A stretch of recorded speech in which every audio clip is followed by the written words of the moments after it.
વહાલા બાળકો, આજે આપણે ધોરણ 4 વિષય ગણિત એકમ 1 ઈંટોની ઇમારત વિશે સમજીશું.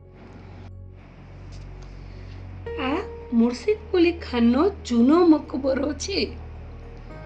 આ મુર્શિદાબાદ પશ્ચિમ બંગાળમાં આવેલી જાગૃતિ શાળાની સત્ય વાત છે. જ્યારે શાળાની ઇમારત ચણાઈ રહી હતી ત્યારે એવું નક્કી કર્યું કે શાળાની દિવાલો અને જમીન ઉપર ઈંટોથી પેટર્ન બનાવી. તે સમયે જમાલ, કાલુ અને પિયા આ કામના કડિયા હતા. તેઓને શાળાની ઇમારત બનાવવા માટે નવી નવી યુક્તિઓ જોઈતી હતી. આથી તેઓ પોતાના અન્ય મિત્રોને સાથે લઈને આ મુર્શિદ કુલી ખાનનો મકબરો જોવા ગયા. જો બાળકો, અહીંયા તમને આ મુર્શિદ કુલી ખાનનો મકબરો વિડીયોમાં દેખાય છે. હવે આપણે આ મકબરાને ધ્યાનથી જોશું.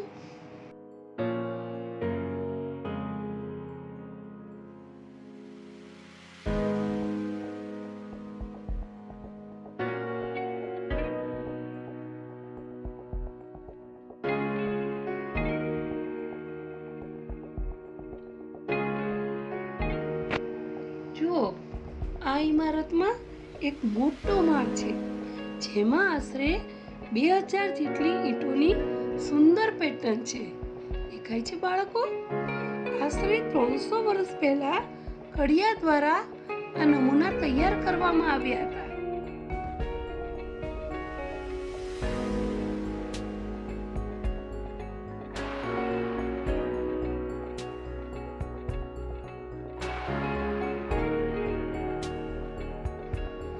છે ને ખૂબ સરસ બેટા.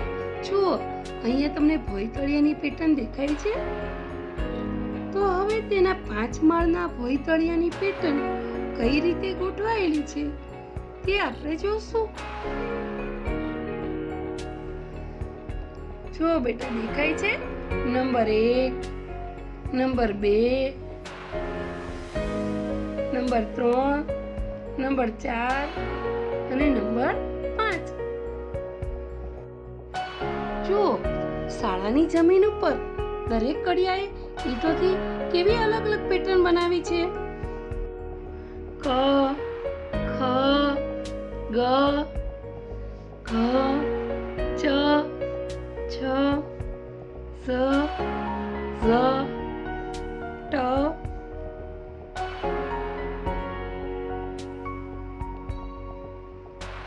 ઠ અને ડ. જોયું બેટા, કેવી અલગ અલગ પેટર્નો બનાવેલી છે. આ ઈંટની બાજુઓ આપણે જોશું. એક બાજુ, બીજી બાજુ, ત્રીજી બાજુ, ચોથી બાજુ, પાંચમી બાજુ અને છઠ્ઠી બાજુ. હમણાં મેં તમને બતાવ્યું કે ઈંટની 6 બાજુ. આ એક બાજુ, આ બીજી બાજુ, આ ત્રીજી બાજુ, આ ચોથી બાજુ, આ પાંચમી બાજુ અને આ છે છઠ્ઠી બાજુ. ઈંટોને કેટલી બાજુ છે? 6. ઈંટોને કેટલી બાજુ છે? 6.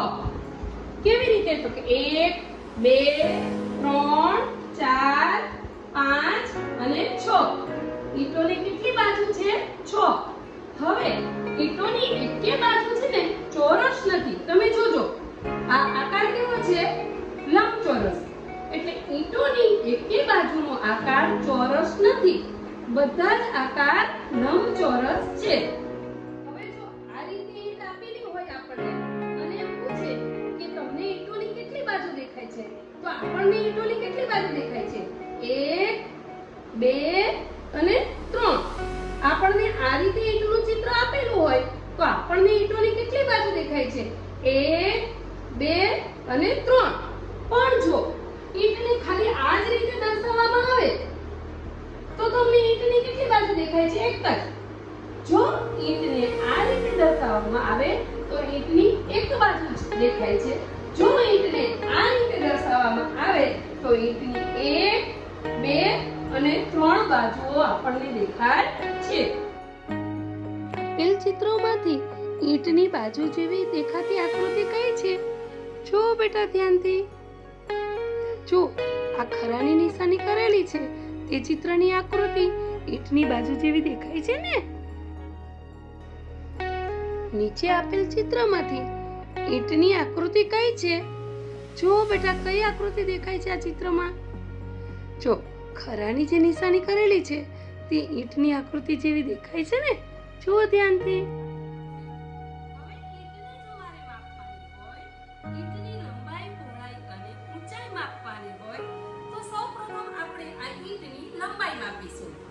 ઈંટની લંબાઈ માટે ફૂટપટ્ટી ઉપર અહીંયા જ્યાંથી શરૂઆત થાય છે ત્યાં મૂકીશું. જુઓ બેટા, ઈંટની સરેરાશ લંબાઈ કેટલી થઈ? 22 સેન્ટીમીટર. ઈંટની સરેરાશ લંબાઈ કેટલી છે? 22 સેન્ટીમીટર. તો આપણે ઈંટની લંબાઈ બરાબર 22 સેન્ટીમીટર લખીશું. હવે આપણે ઈંટની સરેરાશ પહોળાઈ જોઈશું. તો પહોળાઈ માપવા માટે આપણે માપપટ્ટી રાખીશું. જુઓ, 10 સેન્ટીમીટર થાય છે બેટા. તો ઈંટની સરેરાશ પહોળાઈ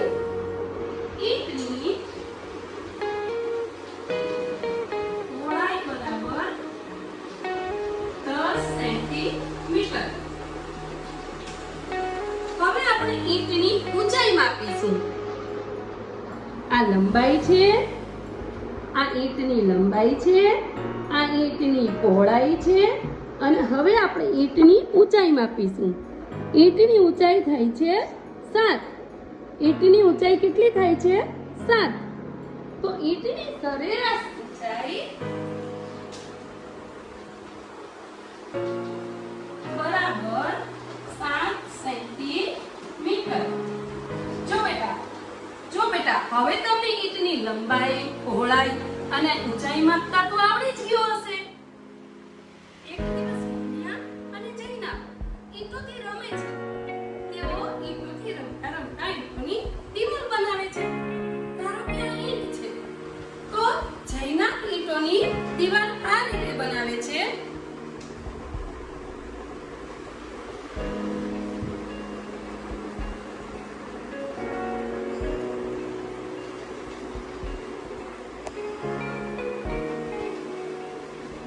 આવી રીતે 3 ઈંટો મૂકીને પછી આ 2 ઈંટની વચ્ચે એક ઈંટ મૂકે છે અને આ 2 ઈંટની વચ્ચે ઈંટ મૂકે છે.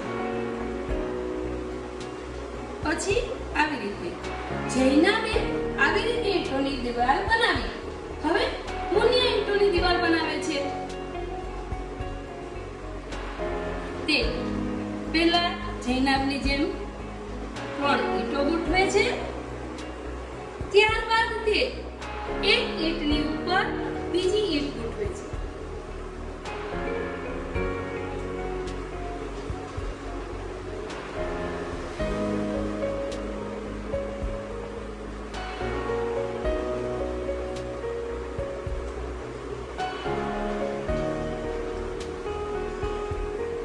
જૈના અને મુનિયા બંને ઈંટોથી રમે છે અને બંને ઈંટોની દીવાલ બનાવી છે.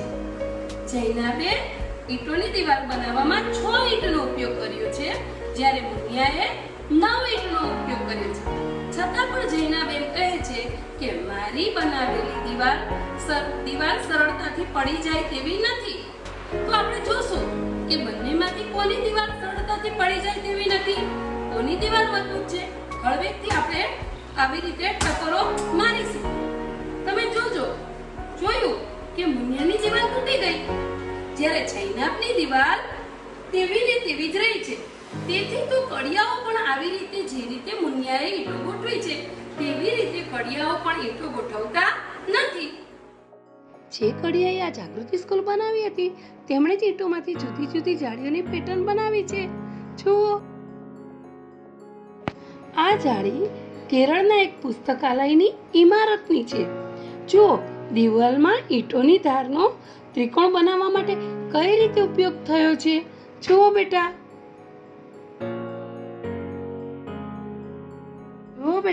તમને ત્રિકોણ જેવી દેખાતી ઈંટો દેખાય છે જે ઝાડની ફરતે ગોઠવવામાં આવી છે.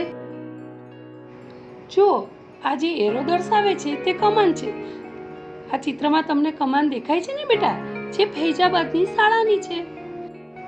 જો બેટા, પુલની બનાવટમાં પણ આવી કમાનો જોઈ શકાય છે. તે સિવાય આવી ટનલમાં પણ આવી કમાનો જોવા મળે છે. દેખાય છે બેટા તમને? આપેલ ચિત્રમાં બારીની જાળી કેવી સુંદર દેખાય છે. તે પાતળી ઈંટોમાંથી બનાવેલ છે. શું તમે જાણો છો બેટા કે ઈંટો કઈ રીતે બને છે? ચલો આપણે જાણીએ. વહાલા બાળકો, ઈંટો કઈ રીતે તૈયાર થાય છે તે આપણે આ વિડીયો દ્વારા સમજીશું. સૌપ્રથમ તો જમીનમાંથી માટીને ખોદીને તેનો ઝીણો ભૂકો કરવામાં આવે છે અને તેને પાણી સાથે મિશ્ર કરવામાં આવે છે. તે આપણે આ વિડીયોમાં નિહાળીશું. જમીનમાંથી માટીને ખોદીને તેનો ઝીણો ભૂકો કરીને પાણી સાથે મિશ્ર કર્યા પછી તેનો જાડો ગારો બનાવવામાં આવે છે, જે આપણે જોઈએ છીએ વિડીયોમાં. આ રીતે જાડો ગારો તૈયાર કર્યા પછી તેને ઈંટોના પીબામાં ઢાળવામાં આવે છે. જો બેટા, તમને આ વિડીયોમાં દેખાય છે કે આ રીતે જાડો ગારો તૈયાર કર્યા પછી તેને ઈંટોના પીબામાં ઢાળવામાં આવે છે. તે આપણે હવે જોશું. આ રીતે ઈંટોના પીબામાં આ ગારાને ઢાળીને ત્યારબાદ તેને તડકામાં સૂર્યપ્રકાશમાં સૂકવવામાં આવે છે અને આ રીતે કાચી ઈંટો તૈયાર થાય છે, જે આપણે હવે પછી જોશું. જો બેટા, આ ગારાની ઈંટોના બીબામાં ઢાળી દીધા. હવે તેને તડકામાં આ રીતે સૂર્યપ્રકાશમાં સૂકવવામાં આવે છે. દેખાય છે બેટા?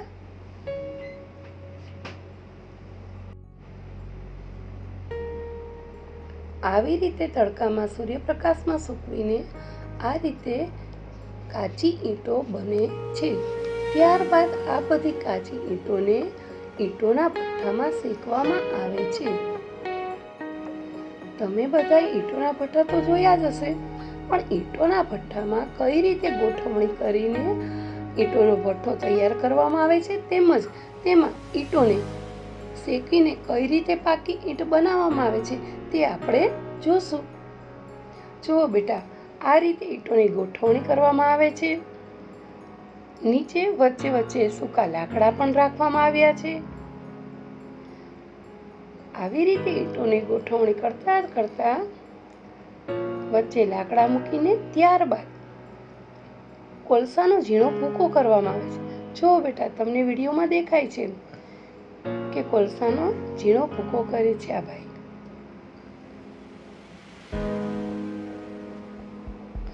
કોલસાનો ઝીણો ભૂકો કરીને તેને આ રીતે પાથરવામાં આવે છે.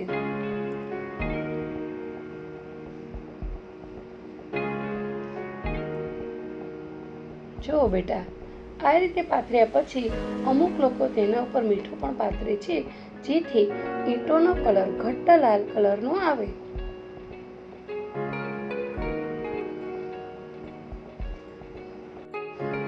આપણે જોશું કે ઈંટોના ભઠ્ઠામાં ઈંટો કઈ રીતે ગોઠવણી કરવામાં આવે છે અને કઈ રીતે ભઠ્ઠો તૈયાર કરવામાં આવે છે તે આપણે સૌ વિડીયોમાં જોશું.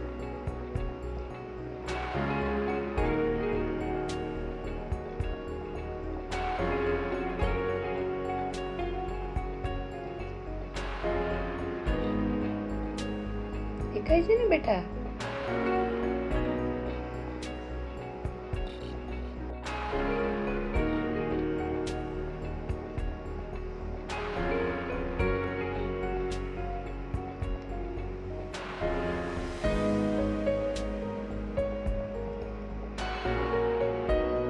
વહાલા બાળકો, ઈંટોનો ભઠ્ઠો કેવી રીતે તૈયાર થાય છે તે આપણે સૌ જોઈએ છીએ વિડીયોમાં.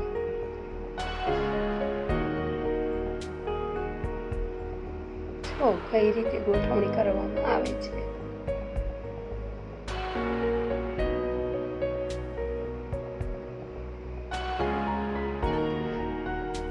આવી રીતે આખો ઈંટોનો ભઠ્ઠોને તૈયાર કરવામાં આવે છે. ત્યારબાદ ઈંટોનો ભઠ્ઠો તૈયાર થઈ ગયા પછી જો દેખાય છે બેટા, આખો ઈંટોનો ભઠ્ઠો તૈયાર થઈ ગયો. ત્યારબાદ તેમાં ઈંટોને શેકવામાં આવે છે.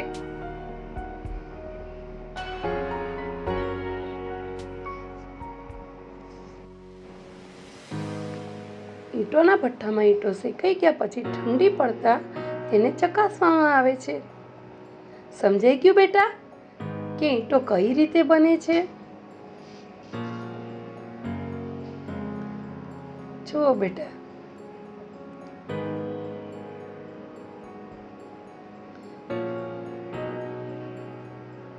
હવે ઠંડી પડ્યા પછી ઈંટને ચકાસવામાં આવશે.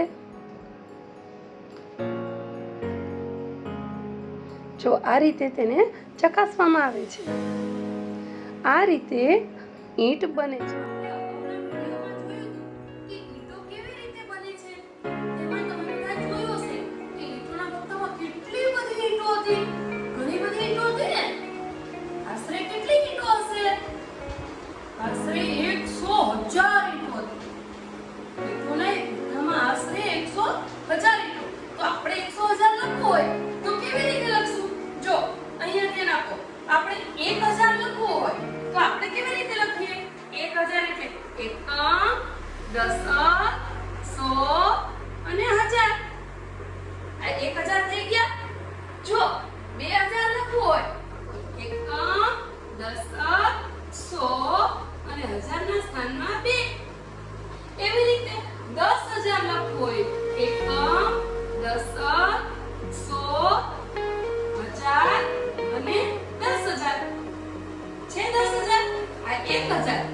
એકમ દશક સો હજાર, એકમ દશક સો હજાર, એકમ દશક સો હજાર અને 10,000.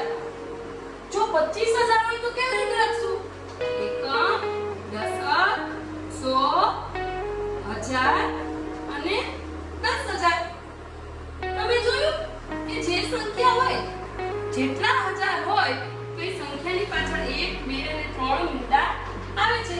જો ધારો કે 40,000 લખવા હોય તો 40,000 ત્યાં 3 મીંડા. એવી રીતે ઈંટોના ભઠ્ઠામાં 100,000 ઈંટો હતી એટલે 100 અને 1000 ના 3 મીંડા. હવે જુઓ આ કેટલી સંખ્યા થઈ આપણે જોશું. એકમ, દશક, સો, હજાર, 10,000 અને લાખ. લાખ થઈ ને? તો એકમ, દશક, સો, હજાર, 10,000 અને 1 લાખ. તો ઈંટોના ભઠ્ઠામાં આશરે કેટલી ઈંટો હતી? 1 લાખ ઈંટો. આપણે સંખ્યા જ્ઞાન વિશે સમજીશું. જો હવે તમને સમજાવું છું બેટા.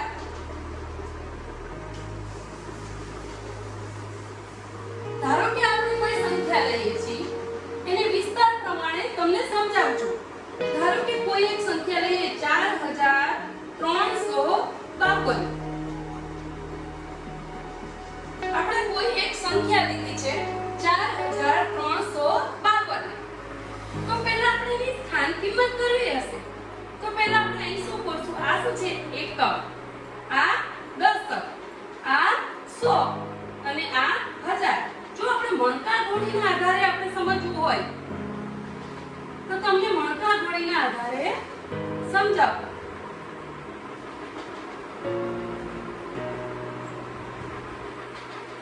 આ છે એકમ, આ છે દશક, 100 અને 1000.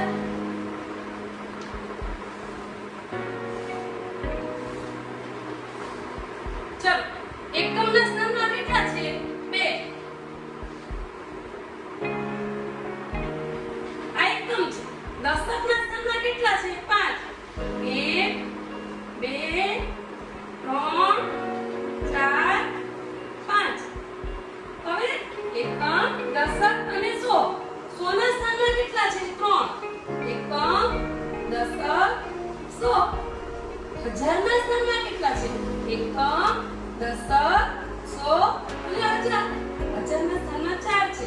1, 2,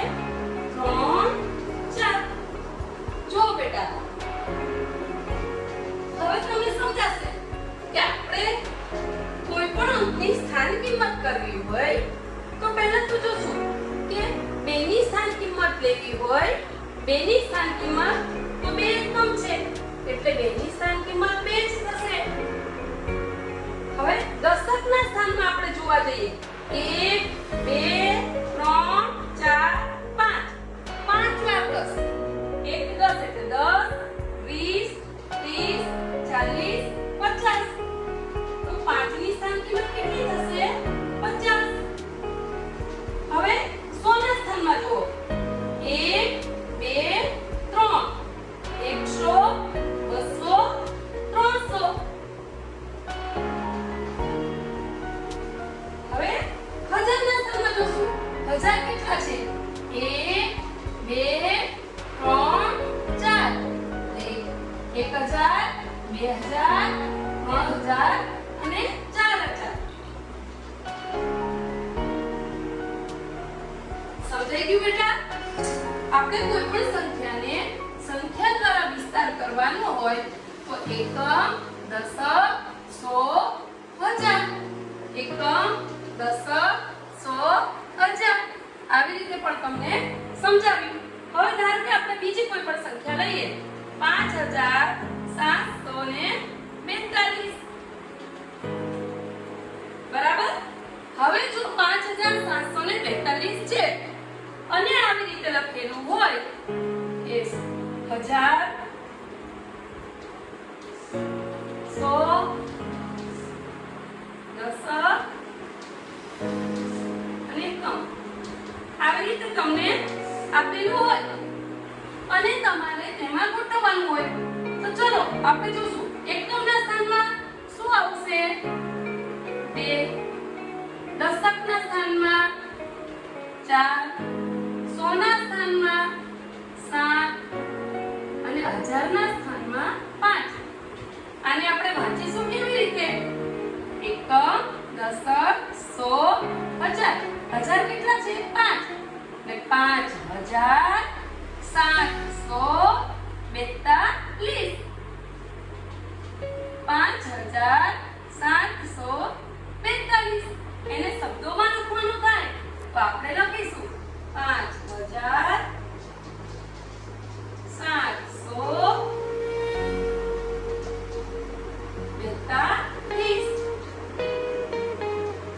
સમજાઈ ગયું બેટા? હવે આ એકમ દશક 100,000 સુધીની સંખ્યા છે. જો 10,000 સુધીની સંખ્યા ધારો કે 25,721 પાછું આપણે હમણાં શીખી ગયા હતા એકમ દશક 100,000 અને 10,000 એકમ દશક 100,000 અને 10,000 તો એકમના સ્થાનમાં કેટલા આવશે 1 દશકના સ્થાનમાં 2 100 ના સ્થાનમાં 7 1000 ના સ્થાનમાં 5 અને બીજું એક આપણે ખાનું કરી નાખશું 10,000 નું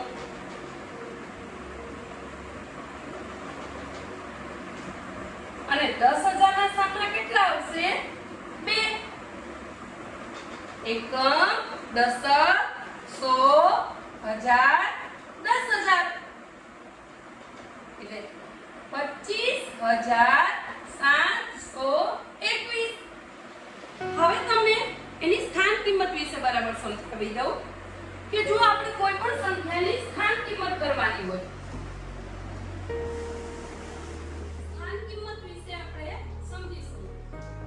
કોઈ પણ સંખ્યાની સ્થાન કિંમત આપણે શોધવાની હોય તો ધારો કે આપણે કોઈ સંખ્યા લખી 7,352.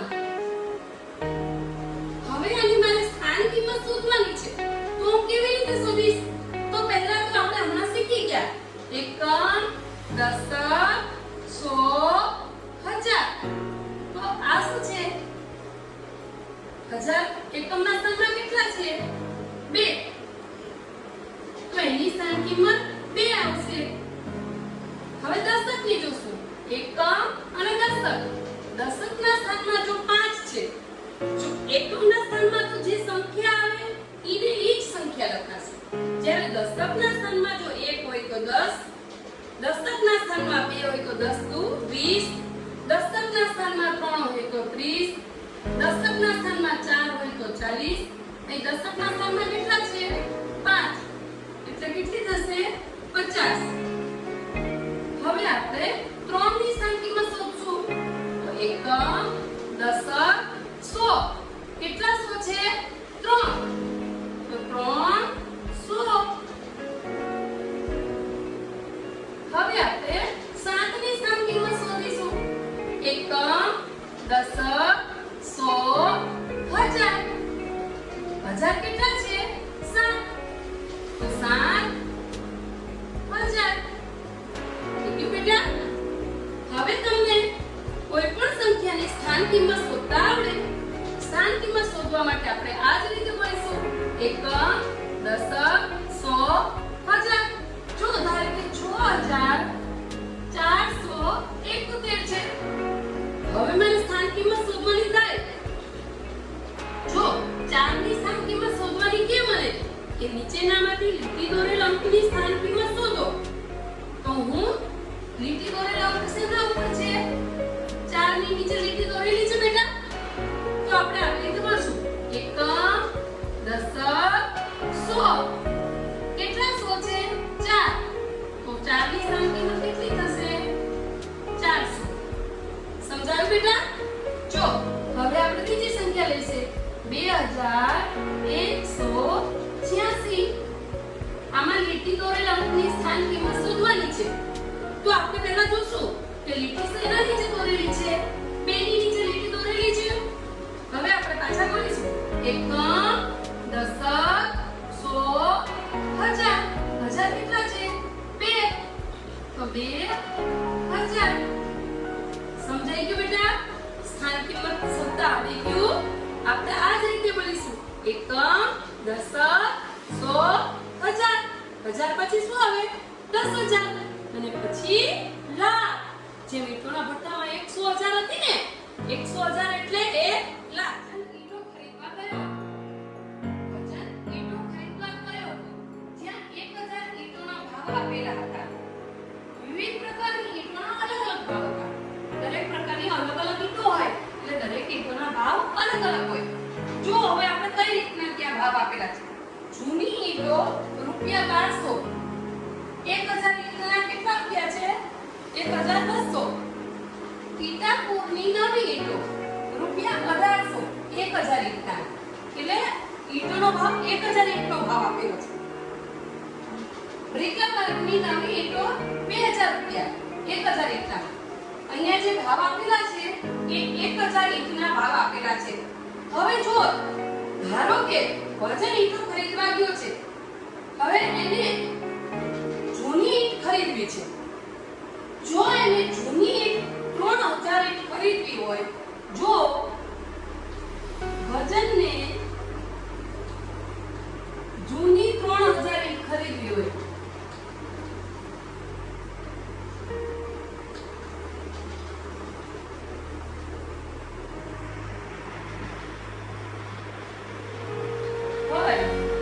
તો કેટલા રૂપિયા ચૂકવવા પડે?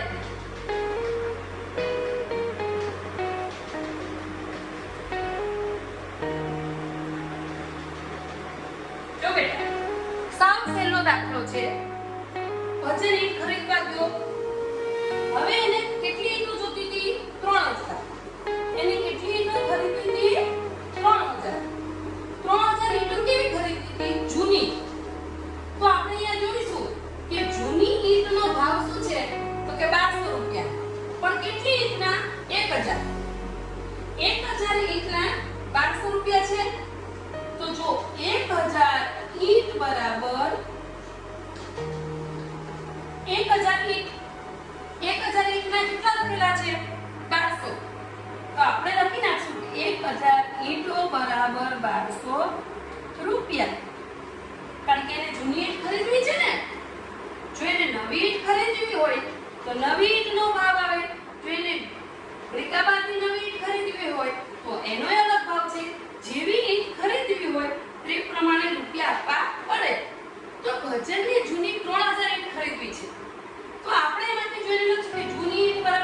છે? તો કે 1200 રૂપિયા. કેટલા? તો કે 1000 ઈંટના. તો 1000 ઈંટ બરાબર 1200 રૂપિયા. હવે વજનને કેટલી ઈંટો ખરીદવી છે? 3000. તો આપણે લખીશું તેથી 3000 ઈંટો બરાબર કેટલા રૂપિયા ચૂકવાના એ આપણે શોધવાનું છે ને. તો 3000 ઈંટો બરાબર કેટલા રૂપિયા. હવે આપણે કેવી રીતે શોધશું?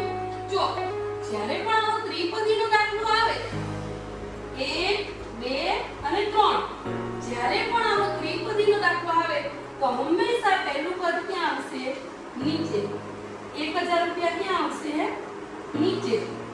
હવે બાકીના જે બે પદ છે 1200 ગુણ્યા 3000.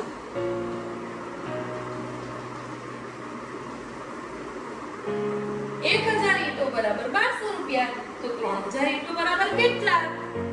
જે પહેલું પદ છે એ હંમેશા નીચે આવશે, બાકીના જે બે પદ છે એ ઉપર આવે.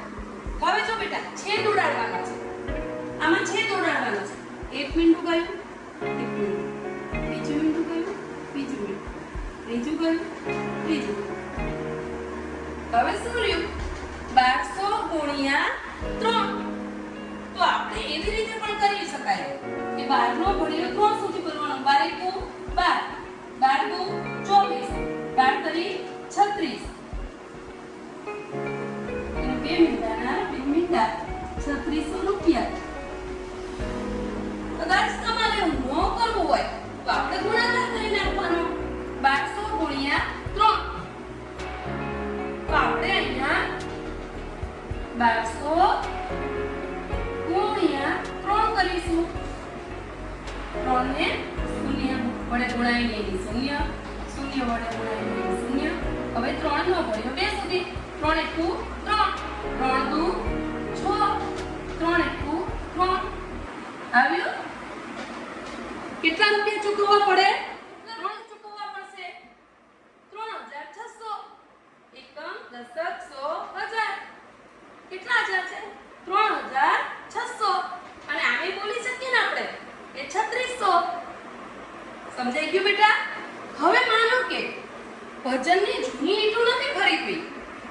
વજનને જૂની ઈંટો ખરીદવી નથી. વજનને જો નવી ઈંટો ખરીદવી હોય તો સમજો બેટા બરાબર. હવે ધારો કે જો વજનને ઈટાપુરની નવી ઈંટો, ઈટાપુરની નવી 3000 ઈંટ ખરીદવી છે. ચલો આમાં 2000 લઈએ. 2000 ઈંટ ખરીદવી છે તો કેટલા રૂપિયા ચૂકવવા પડે? જો પહેલા વજને જૂની ઈંટો લીધી હતી. હવે વજનને એમ થયું કે ચાલો હું નવી ઈંટો લઈ આવું. તો જો વજનને ઈટાપુરની નવી 2000 ઈંટ ખરીદવી હોય તો કેટલા રૂપિયા ચૂકવવા પડે? તો પહેલા આપણે આમાં જોઈશું ઈટાપુરની નવી ઈંટોનો શું ભાવ છે? તો કે 1800. એકમ, દશક, સો, હજાર. 1000 ને 800. કેટલી ઈંટના? તો કે 1000 ઈંટના. તો પાછું આપણે હમણાં શીખી ગયા કેવી રીતે કરશું કે 1000 ઈંટ. કેટલી ઈંટ છે? 1000. આમાં આપેલું જ છે બેટા. 1000 ઈંટના રૂપિયા કેટલા છે? 1000 ને 800. હવે જોઈએ આપણે કે વજનને કેટલી ઈંટો ખરીદવી છે? 2000 ઈંટો ખરીદવી છે ને. તો આપણે લખીશું 1000 ઈંટો બરાબર 1800 રૂપિયા. તેથી 2000 ઈંટો બરાબર કેટલા? 1000 ઈંટોનો 800 રૂપિયા ચૂકવવા જ પડે છે. પણ 2000 ઈંટો આપવી હોય તો કેટલા રૂપિયા ચૂકવવા પડે? પાછું હમણાં આપણે શીખી ગયા એવી રીતે 1 2 અને 3 પદ છે. એટલે હંમેશ માટે પહેલું પદ ક્યાં આવશે? નીચે. તો આપણે પહેલું પદને નીચે લખી નાખશું. પહેલા શું છે? 1000. જો બેટા હંમેશા પહેલું પદ ક્યાં આવશે? નીચે. હવે જે બાકીના જે બે પદ છે એને આપણે ઉપર લખી નાખશું. 1800 ગુણ્યા 2000. જો બેટા હવે આપણે છેદ ઉડાડવાનો છે. પાછું હમણાં શીખી ગયા. 0 ગયું 0. અહીંયા 0 છે,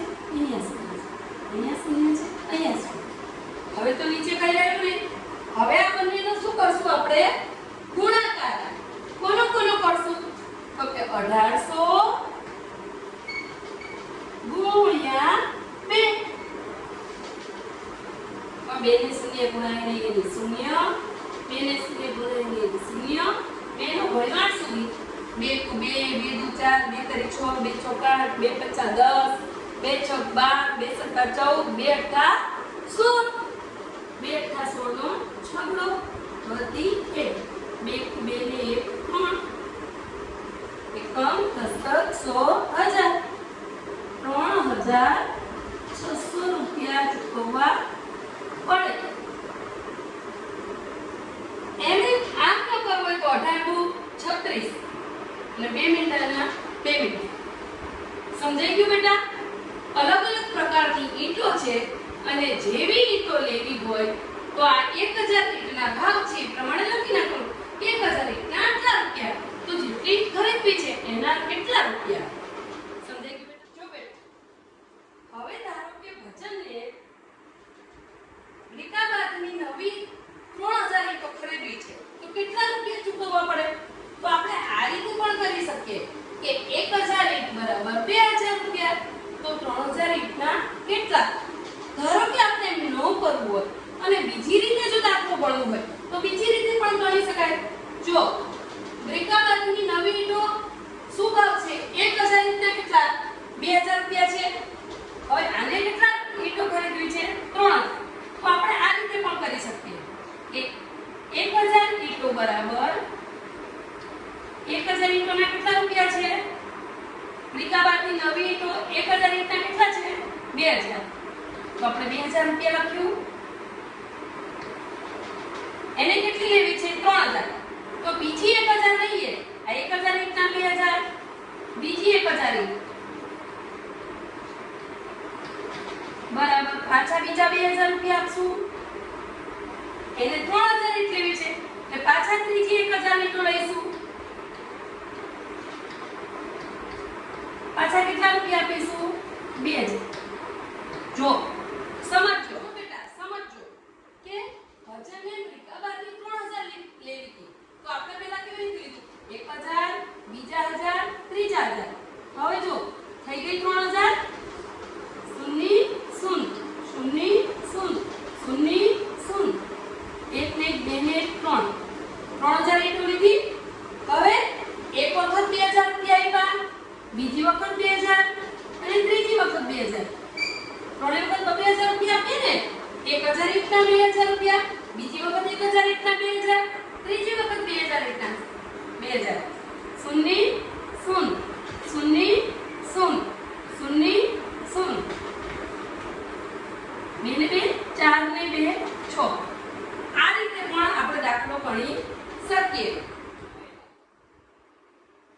100 ઈંટના 350 રૂપિયા. 100 ઈંટના કેટલા છે? 350 રૂપિયા. તો 150 ઈંટોના કેટલા રૂપિયા થાય? સાવ સહેલું છે. દાખલા સાવ સહેલા છે. રકમમાંથી જોઈને લખવાનું છે. જો 100 ઈંટના પૈસા આપેલા છે આપણને. 100 ઈંટના કેટલા રૂપિયા છે? 350. તો આપણે લખી નાખશું 100 ઈંટો બરાબર 350 રૂપિયા. તો 150 ઈંટોના કેટલા? આપણે અહીં લખીશું. તેથી 150 ઈંટો બરાબર કેટલા? હમણાં તમને શીખવાડી દીધું છે કે જ્યારે પણ આવા ત્રણ પદીના દાખલા હોય, 1, 2 અને 3 પદના દાખલા હોય, ત્રિપદીના, ત્યારે હંમેશા પહેલું પદ ક્યાં આવશે? નીચે. એટલે પહેલા પદમાં શું છે? 100. એટલે 100 ક્યાં આવશે? નીચે. હવે બાકીના જે બે પદ છે એ ઉપર આવશે. શું છે? 350 ગુણ્યા 150. હવે આપણે છેદ ઉડાડવાના છે. શૂન્ય અને શૂન્ય. આમાં મીંડું ગયું, આમાં મીંડું. તો હવે શું કરશું? તો આ બેનું શું કરીશું? ગુણાકાર. 35 ગુણ્યા 15. જો બેટા ગુણાકાર પણ બે રીતે થાય છે, પણ અત્યારે આપણે જે જૂની રીત છે એ પ્રમાણે શીખીશું. બે રકમની શૂન્ય. હવે 1 નો ઘડિયો બોલવાનો છે. 1 નો ઘડિયો ક્યાં સુધી બોલવાનો છે? 5 સુધી. 1 1 1, 1 2 2, 1 3 3, 1 4 4, 1 5 5.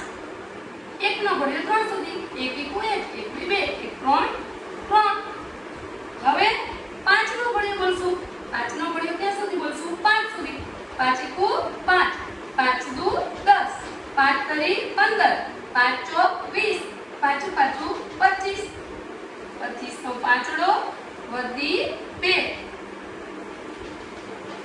પાછળનો ઘડિયો 3 સુધી, 5 એકુ 5, 5 દુ 10, 5 તરી 15, એમાં બે ઉમેરવાના 16 અને 17.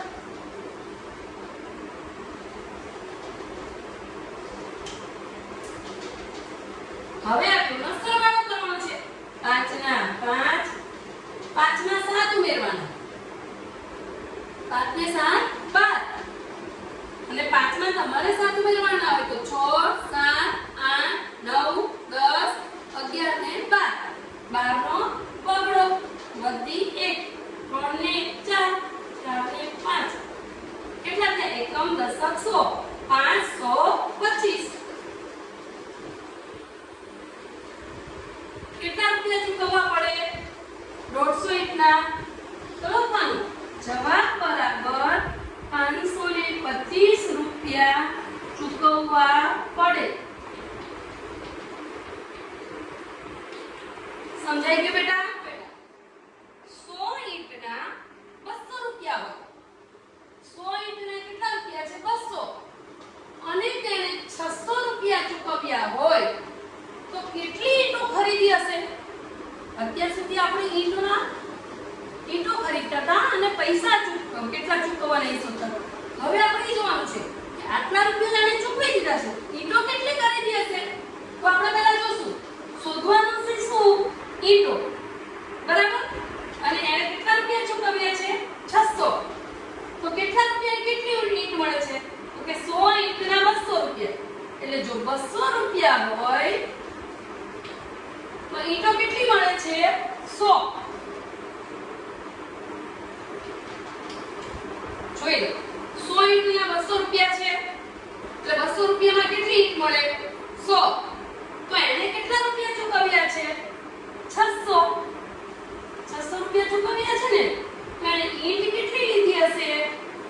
પહેલું પદ હંમેશા નીચે આવશે અને બાકીના બે પદ હંમેશા ઉપર આવશે.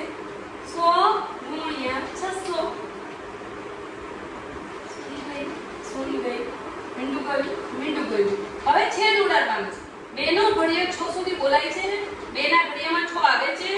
2 દુ 4, 2 તરી 6, 2 ના ઘડિયામાં 6 આયા. તો આપણે આવી રીતે છેદ ઉડાડશું. 2 તરી 6, 100 ગુણ્યા 3 એટલે 300. આવી રીતે 100 ગુણ્યા 3